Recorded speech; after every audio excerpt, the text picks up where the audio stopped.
Ito na, nakasangkot siya na ng maigi ang ating 2 kilong baboy na pang-putsero. Ayan. Binigisa na niya. Ay, karili niya sa mantika. Butik, masik pa ako makakunan. Sige, lagay din na tomato sauce. Ano ba? Ganyan. Yan. Para ano siya. Masimot ba?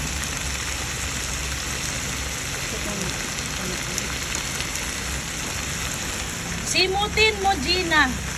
Ihagod mo, Gina. Ganyan. Yan. Ngayon, hindi ito masabaw ng putsero kasi ayaw ng anak ko na masabaw ng putsero. Mag-aaway kaming dalawa. So, ito pa, Gina. Ihagod mo. Ganyan. Hagod.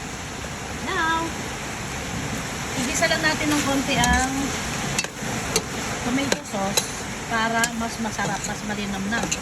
At mas masarap ang kanyang asim. Hindi masyadong maasim. Ayan. May tomato paste pa ba tayo, Gina?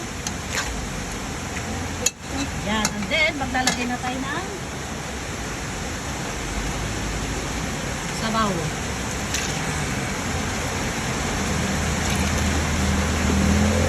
Huwag daw masyadong masabaw.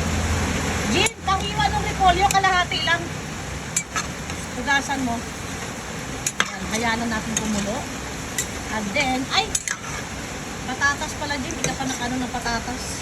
Patay ng patatas. Okay?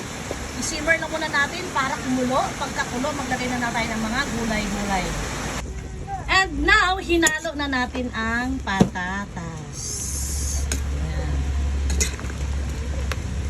I-half cook lang natin ang patatas. At pag half cook na, ilalagay na natin ang beans. At repolyo at pechay. And for now, hinihiwa na ni Gina ang ano yan? Saging para iprito. Kasi mas masarap sa putsero ang saging kapag pinirito. Saging saba ito mga my guys, mga super mom. Yan. Bilisan mo, Gin. Abutin tayo ni Madam. Alas 12, nandito na yung Gin. Baka tayong kainin, Gin. May sinaing na? Waray pa, Gin. Mabilis lang yung sinaing, Gin. Hindi, meron naman, oh. Di bali tayong huling kumain dahil nandito lang tayo. Si Madam, babalik pa sa opisina. Kaya kailangan, pagdating ni Madam, meron nang makain. Maglalagay ako ng 2 Knorr cubes. Ay, meron na? Ilan? Isa. Di magdagdag tayo ng isa. Meron na pala isa. Yan. And then, ito na, piniprito ko na ang saging. Yan. Ipa-brown-brown lang natin yan. Hindi naman kailangan lutong-luto kasi isasalang pa rin naman natin. Inaano natin ng apoy kasi para hindi mabigla or masuna. Masarap ito. So, dahil kumulo na, medyo lumambutan ng konti ating patatas, ilagay na natin ang Baguio beans or beans. Ito na ang ating 1/4 na beans, ihalo na natin. 1/4 lang kasi marami naman tayong gulay na ilalagay. Maglagay. So ayan na kumulo ng ating beans, ilagay na natin ating sili bell. Ay, hindi ko naputol to. Ang laki. Sili bell. At repolyo. Ilagay mo lang sa isang gilid din ng repolyo. Kasi mag-overflow. Ilagay mo lang dito. Sige, ako nang bahala. Sige, ilagay mo repolyo. Hugasan mo ulit ng hulog. Sige. Repolyo at sili bell. Kasunod dito ay ang pechay. So, haluin na natin at isunod na natin ang pechay. Kalahati lang din ng pechay. Ang ganda ko. Dito. Yan. Mamaya na natin ilunod pagkaan. Ay, sana hindi mo na pinutol yung stock. Sige. Andyan na. Ang pagputol ni Kuan, gamay na. Kalahati lang din. Mamaya na natin. Kasi maliit na sana itong salad master na ano. Dapat yung malalim. Tumantong ka. Okay na, Jin. Okay na. So, ito na ang ating putsero. Dilipat ko sa mas malaking kawali para hindi mahirap haluin. Isang kulo lang to, okay na to mga super mom. Sarap, putsero espesyal. Nakita ko ba?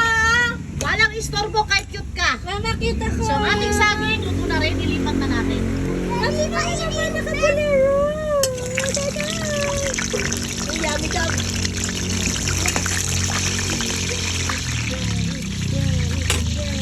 So, ito na mga super mom, nailagay na natin lahat ang piniritong saba.